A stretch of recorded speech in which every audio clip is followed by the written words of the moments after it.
स्वागत है हमारे चैनल में द होमीज बी पर। और हम आपके लिए लेकर आए हैं एक नई प्रस्तुति हमारे चैनल में। तो हम इसको देंगे महाशिवरात्रि का नाम, कि हम शिवरात्रि क्यों बनाते हैं और क्यों शिवरात्रि को महाशिवरात्रि बोला जाता है और किस तरह की योग बनते हैं और किस तरह से इसकी जो पौराणिक कथाएं हैं जो चली आ रही हैं और किस तरह से विधि विधान से व्रत संपन्न किए जाते हैं लोगों को, तो उस तरह की चर्चा हम करेंगे। तो आज हमारे साथ मौजूद है हमारे चैनल में सुमन पाठक, और ये हम आपस में बात करेंगे और कुछ सवाल जवाब चलेंगे। तो आई होप आप लोगों को उनका पूरा का पूरा जवाब मिल जाए। Thank you. तो बताइए सुमन, आप क्या जानना चाहते हैं? सबसे पहले तो हम ये जानना चाहते हैं और हमारे दर्शक भी ये जानना चाहते हैं कि महाशिवरात्रि मनाते क्यों? देखिए, महाशिवरात्रि की बहुत अलग अलग पौराणिक कथाएं। तो पौराणिक कथाएं कुछ इस तरह से है कि आप अगर शिव पुराण में देखेंगे तो शिव पुराण में सबसे पहला ही जो खंड है उस प्रथम खंड में ही ये लिखा हुआ है कि जो उत्पत्ति ऑफ शिव जी भगवान है तो वो शिवरात्रि के दिन हुई है।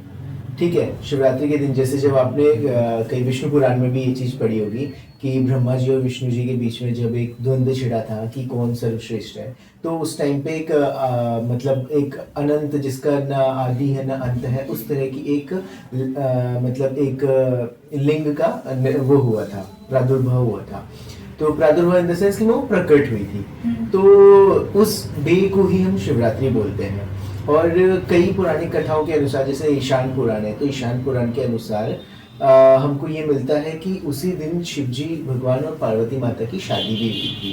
तो जैसे आप देखेंगे कि अगर आप उत्तराखंड साइड जाएंगे त्रिगुणी नारायण टेम्पल में, तो जो कि आजकल बहुत लोगों की एक मैरिज डेस्टिनेशन बन चुका है, तो वहाँ से 5 किलोमीटर डिस्टेंस पे गौरीकुंड है।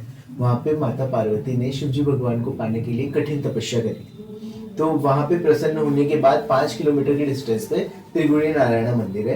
वहाँ पर ब्रह्मा जी, विष्णु भगवान और जितने भी देवी देवता थे उनके मतलब वहाँ पे होने पे हमने वहाँ पे को एक उनकी एक मतलब वो भी एक तरीके की एक फर्स्ट लव स्टोरी बोल सकते हैं आप, तो वो थी। और एक डेस्टिनेशन वेडिंग भी बोल सकते हैं कि हिमावन के प्लेस से उस तरफ आना और पूरा वो होना, तो उस डे को महाशिवरात्रि बोला जाता है।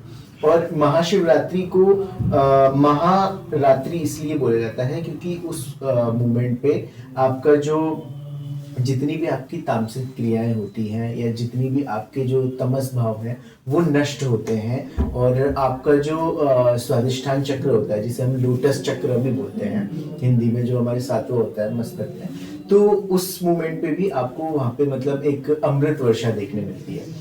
तो अगर कोई ध्यान करना चाहे उस मोमेंट पे तो that is very intense and powerful night, तो इसलिए उसको महारात्रि भी बोलते हैं। तभी शायद हम बोलते हैं कि मतलब शिवरात्रि वाले दिन जागरण बहुत इंपॉर्टेंट होता है। बिल्कुल बिल्कुल, जैसे लोग रुद्राभिषेक करते हैं, लोग जो शिवाभिषेक करते हैं, तो वो लोग चारों पहर हमारे जो है वो कंटिन्यूसली करते हैं। जैसे एक पहर में 3 to 4 आवर्स हैं, तो उस 4 पहरों के जैसे एवरी सिंगल पहर एज अ 1 सिंगल आवर, तो आप 1 घंटा जरूर अभिषेक करेंगे। तो कई लोग ऐसा करते हैं, ठीक है, जो हमारे शिव पुराण में रुद्राभिषेक की जो एक वो बताई है, तो उसमें भी ये विधि का बताया हुआ है।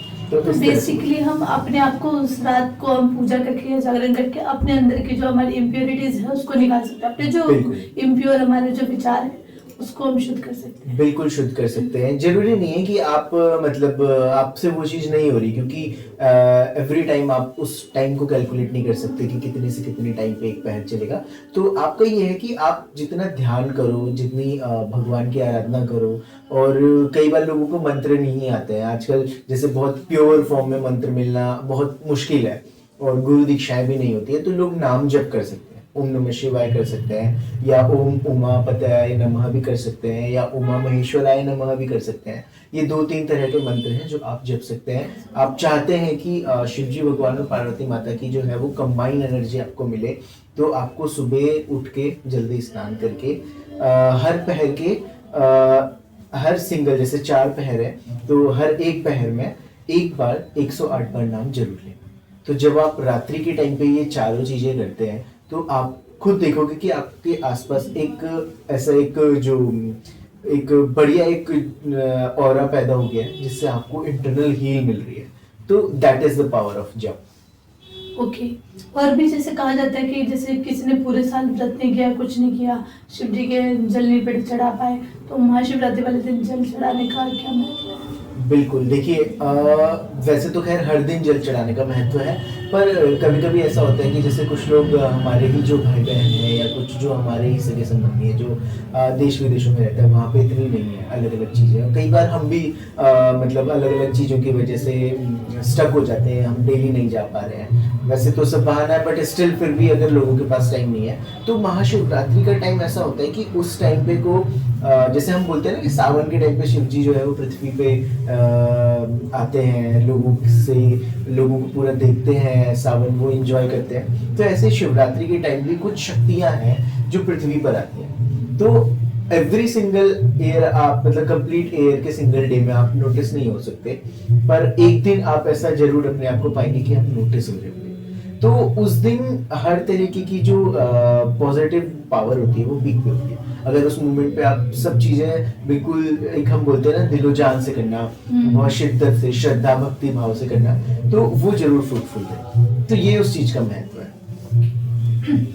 तो दोस्तों ये हमारा स्टार्टिंग था कि मतलब महाशिवरात्रि मनाते क्यों है। तो आई होप आप लोगों को थोड़ी चीजें क्लियर हुई होंगी। और भी आपको डीप इसके बारे में जानना है तो आप हमसे तो कमेंट्स में पूछ सकते हैं। बिल्कुल, अगर आपको इसके बारे में और कुछ जानना है, अगर आपको किसी शिव पुराण से जुड़ी किसी कथा को भी जानना है तो भी, और आप किस तरह से व्रत करना चाहते हैं वो भी अगर आप जानना चाहते हैं तो प्लीज़ हम लोगों को डैम करें, कमेंट करें, और आप हमें मेल भी कर सकते हैं। And thank you so much for watching our video and बने रहिए, please like share and comment. Okay bye bye bye.